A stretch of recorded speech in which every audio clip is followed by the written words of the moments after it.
Hi, everybody. I am Kerry Schaefer, sometimes known as Kerry Ann King. Welcome to the Otherworlds. I am one of your guides and portal opener. My co-guide and ghost roommate is Nola and That's me. And our guest today is Kat Howard, the author of A SLEIGHT of Shadows. Yes, I There have it is. Oh, look at that! It's a surprise. Actual first finished copy off the press. It's beautiful. Love it. It's so Gorgeous. awesome. I do need to say really quick before I forget, the Otherworlds is part of the family of the Authors on the Air Global Radio Network, and we are very proud to be members. Kat, a little bit about Kat. We're just going to give you a little bit here before we get started. Kat Howard is a writer of fantasy. You can correct any of this if it's wrong. I stole it from the internet, but I did not get the chat bot thing to get it for me. It was tempting. Could start doing that. Science fiction and horror, who lives and writes in Minnesota. Neil Gaiman calls her a remarkable writer, which is really probably all anybody familiar with fantasy needs to hear to make you want to go out and, read a book. We are going to be talking about A SLEIGHT of Shadows today, which is book 2 in the Unseen World series. Book 1 is an Unkindness of Magicians. And before we get into any of that, we're just going to have a little bit of, I was going to say fun, but not really, because we're going to bring out the tarot cards. And tarot does not always translate to fun, and needs to be taken with a little bit of grain of seriousness, actually. Right. So, yeah. So today, the deck that we are using, and we change our decks a little bit. Kerry and I both have a weakness for tarot card decks, so we like them. But today, we're going to use one of my decks. This is the Gilded Tarot. It's and lovely. They are gorgeous, beautiful. Beautiful set. And so today's card, this is an interesting one. So before we, did you draw it already? I was going to say before we draw, let's all just... I can read. Well, I need to shuffle. Actually, I didn't shuffle them. While you shuffle, I shuffle. Let's think about the world that we're going into, which we are going to travel to in just a moment. So stay tuned to travel through a portal into another world. So we're going to let Kat knows that world best. So Kat, you're going to direct all of your energy at the cards today. So tell us, you can be thinking about how you connect to that card in that world. All right. Are you ready? Yes. Okay. Here's our card fresh off the deck. We have, interesting card here, the Emperor card. Let's back you up in the right spot. He's a great looking dude. They're such pretty cards. Such authority. So Nola, tell us a little bit just about the Emperor in general, and then we'll go into this world and we'll see, what he might be doing there. All right. He is card number 4 in the Major Arcana. And so the Emperor is all about kind of healthy stability. He's about kind of that well-functioning order, the rules, the guidelines, kind of like you would have someone who is kind of overseeing things. The caution with him is to be too much of a stickler for the rules, that you don't know when to bend them. And so this is kind of our guiding force, our overseer, the one who's kind of laying down those rules of society that we need in order to function well, but also knowing when they don't necessarily need to be followed to the letter. That's the Emperor. Oh, that's actually a very good card for this book. I'm trying to think exactly. Okay. All right. Well, hold that thought, listeners, because what we're going to do now is we are going to travel through a portal into another world. Are you ready? Okay. Think sort of, I have to say this, a little bit Bill and Ted's Excellent Adventure, but all right, here we go.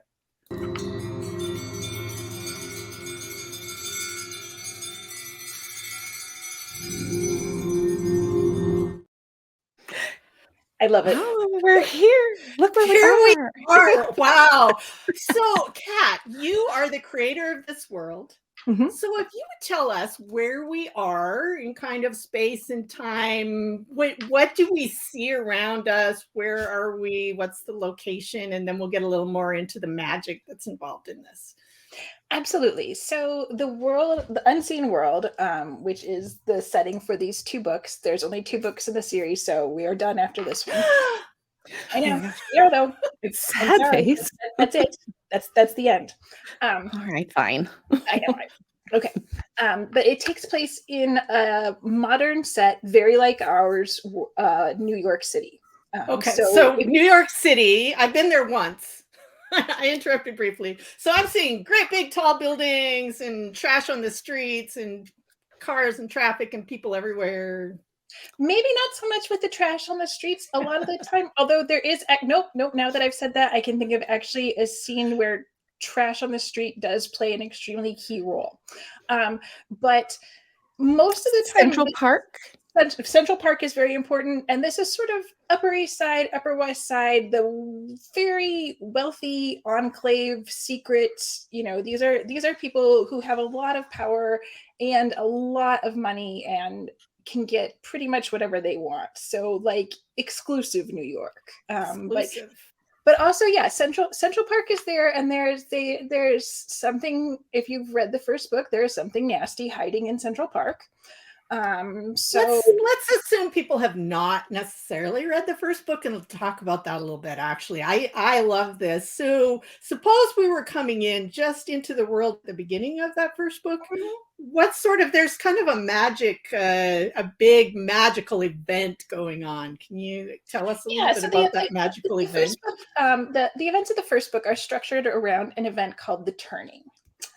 There are various houses in the unseen world, and you'll find out a little bit in A SLEIGHT of Shadows how long these things have been existing and going on and things like that. But in an Unkindness of Magicians, we start out, and there's this thing called the Turning, which is basically a magical duel to the death that this enclave has every generation or so. Sometimes it shows up a little bit earlier than it's expected to. And so it's this big magical tournament, and the houses compete against each other with fabulous, ornate spells and magic to show power. What this is about power, because if you win at the end, aside from surviving, which is generally seen to be a good thing, you also then get to be in charge of the unseen world and sort of run things next time. And there's a lot of power that goes with that. And we can kind of see why you'd like that. Winning is good. Like I said, the survival is also a bonus, and not everyone does, and that is something that is actually pretty important. Also, during the Turning in the Unseen World, there's the Turning is great because if you are a magical person with power who was not born into the unseen world, this is your chance to sort of make it in there. But it's also a thing where a lot of scores are settled here because you can pick which other magicians you challenge and everything else. And so if you have somebody that you just, hate for whatever reason, you can say, okay, well, we're doing this. I'm going to put my magic up against yours. And hey, maybe you're not going to make it out of this one alive. Won't that be nice? Won't that be nice? I love that. And how many times I wish I could do that. And in all of this, we find out that, the unseen world is not quite the sort of, everything's great and fun sort of world that it likes to present itself as. It has not just a dark side, but a rotten underbelly. And we find out sort of what that rotten underbelly is. That would be the somewhat nasty thing in Central Park that I mentioned. And what the consequences of having that in this place and in this group of people are. Right. Now, if I were just a normal, mundane human being and I was walking through Central Park where this nasty stuff is, I know I wouldn't, except there is something in the SLEIGHT of Shadows that I think perhaps I would.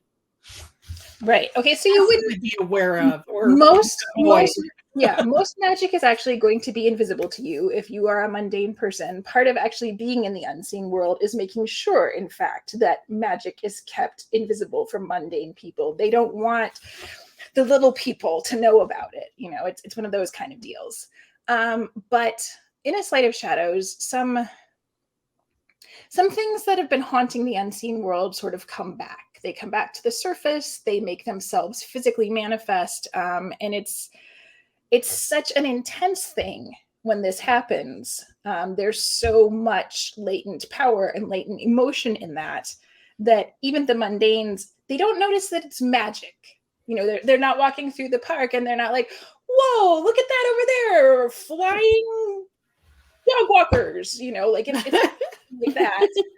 It's they're walking through the park and they feel cold and they feel sad and they feel awful and they actually feel like they would not want to be around this thing. They need to go. They want to go. They want to, you know, hug their little children and get the heck out of there, because it is a deeply unpleasant atmosphere to be in for them. So I have really enjoyed getting to know this little world and kind of the layers. The layers that you can and cannot see, things that are changing, things that our magicians can control, things they can't control. I love having that kind of, you know, even the world itself is kind of battling against them. It's not just each other. In this book, especially kind of as we're getting geared up in the beginning of Sleight of Shadows, that magical world is almost starting to push back. And that's kind of a fascinating thing.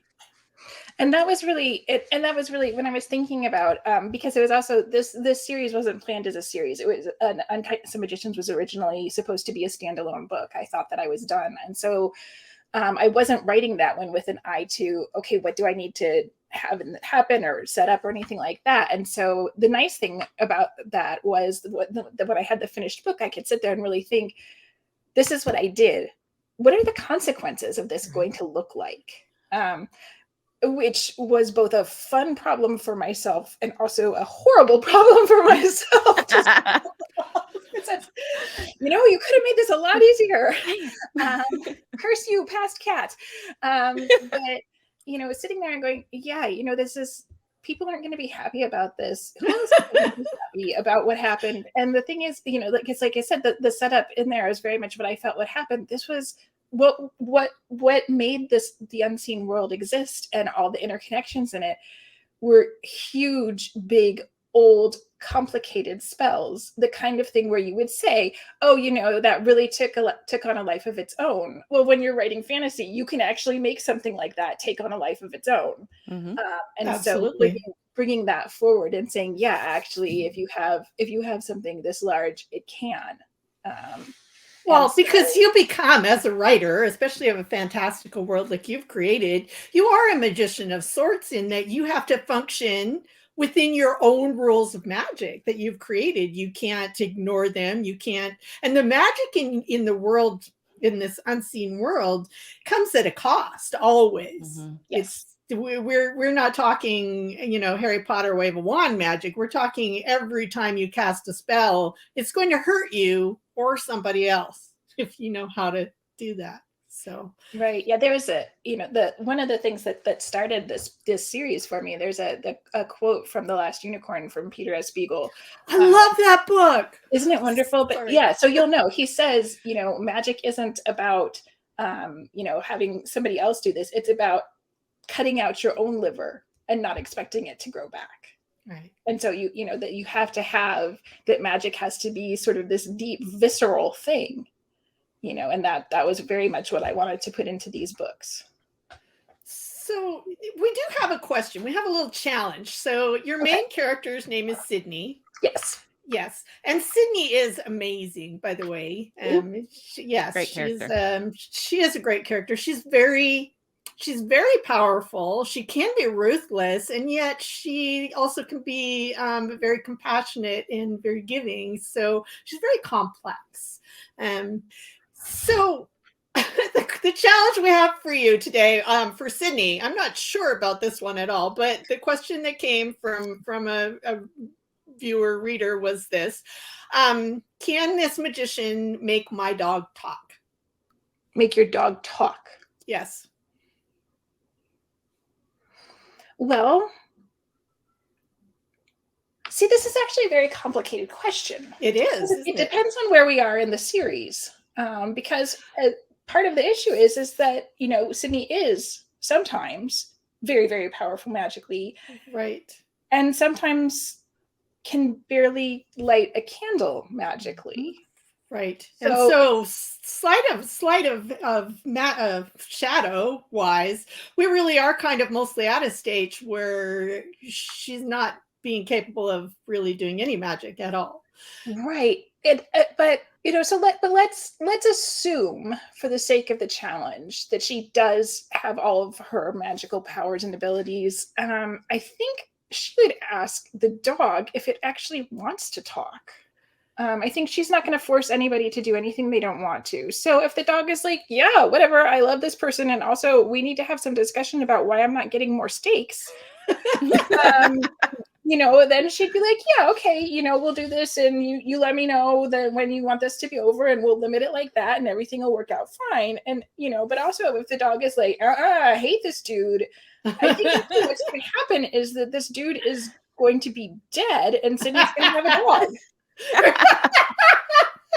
Well, fortunately, the dog appears to love this person, so we'd be okay.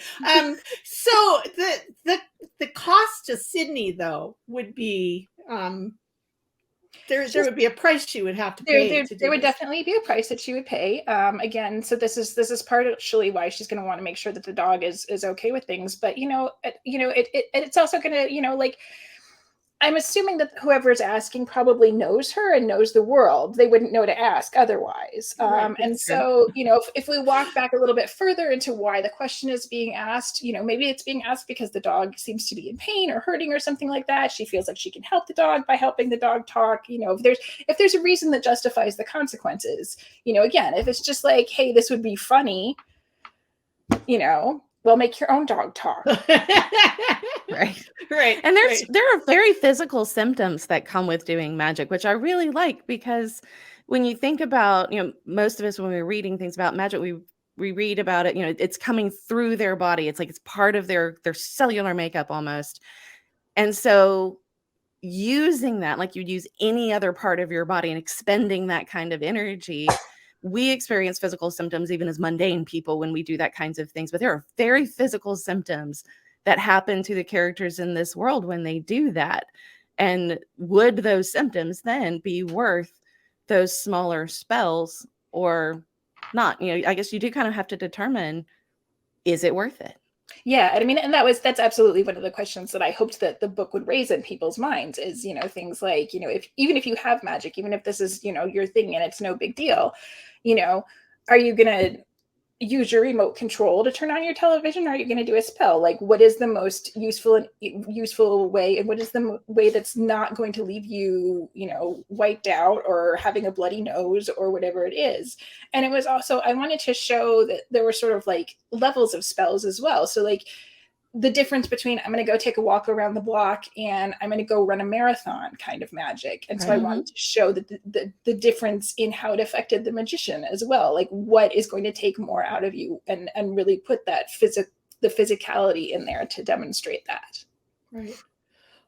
Well, do we want to talk about this tarot card now and how you see it fitting into this world? I've been trying while we've been talking to think which character we would connect with, and I absolutely know the character, and I cannot say it because it is absolutely an enormous spoiler. So, unfortunately, and it's a spoiler for SLEIGHT. It's not even a spoiler for Unkindness. I might have said it if it was just a spoiler there, but no, I can't say that. But suffice it to say that there is a character who's very much into rules and order and things going as they should.